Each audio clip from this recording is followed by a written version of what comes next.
Hello everyone, সবাই কেমন আছো? সবাইকে জানাই হ্যাপি নিউ ইয়ার 2026। সবাইয়ের খুব খুব খুব ভালো কাটুক। বছর শেষ হওয়ার আগে সবাই মিলে একটু পিকনিক করেছিলাম, আর সেই ভিডিওটাই নিয়ে চলে এলাম। দিনটা ছিল 27শে ডিসেম্বর। আর আমাদের পিকনিকটা একটু আলাদা, কেন সেটা বলছি পরে।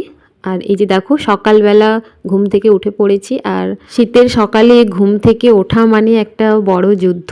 যাই হোক, তাও কোথাও যাওয়ার একটা আনন্দ তো থাকেই, সেই জন্য সবাই উঠে পড়েছি। আর আমরা এই যে বাসে ট্রেনে করে যাইনি, আমরা একটা গাড়ি ভাড়া করেছিলাম, তাতেই সবাই মিলে ফ্যামিলি সবাই মিলে একসঙ্গে গিয়েছিলাম।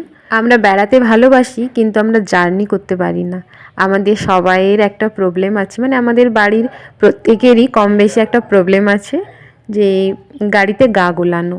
কাছে পিঠে গেলে সেটা একটু কন্ট্রোল করতে পারি, তবে খুব বেশি দূর হয়ে গেলে সেটা কিন্তু আর কন্ট্রোলে থাকে না। বলতে বলতে কিন্তু আমরা পৌঁছেও গেছি, আর এখানে দাঁড়িয়ে আছি রুম ঠিক করার জন্য।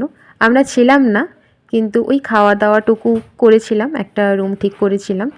তো একদম পাশেই কিন্তু সমুদ্র, যেখানে আমরা রুম নিয়েছিলাম। ও হ্যাঁ, বলাই হলো না, আমরা গিয়েছিলাম দীঘার মন্দারমণি।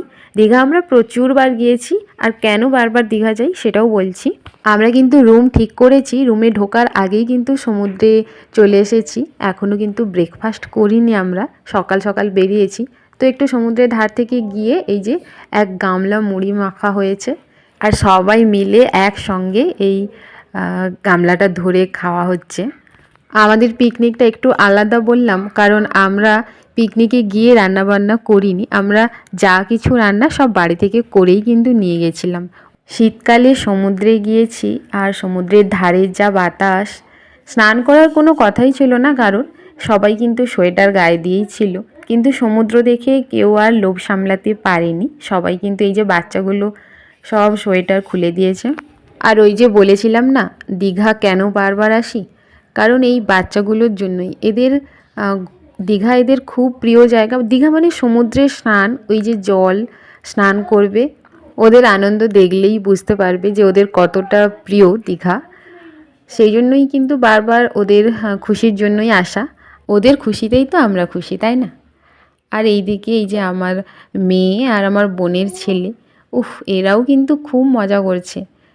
এরা কিন্তু একদম উঠতে চাইছিল না, জোর করে এদেরকে কিন্তু তোলা হয়েছে। আর তারপর আমরা স্নান করে, আমরা ভাতও বাড়ি থেকে রান্না করেই এনেছিলাম। তো সবাই মিলে একসঙ্গে আবার রুমে বসে খাওয়া দাওয়া করে তারপর এখান থেকে বেরিয়ে যাব। তো এখান থেকে বেরিয়ে কোথায় গেলাম সেটা পরের ভিডিওতে বলবো। আজকের মতো এইটুকু।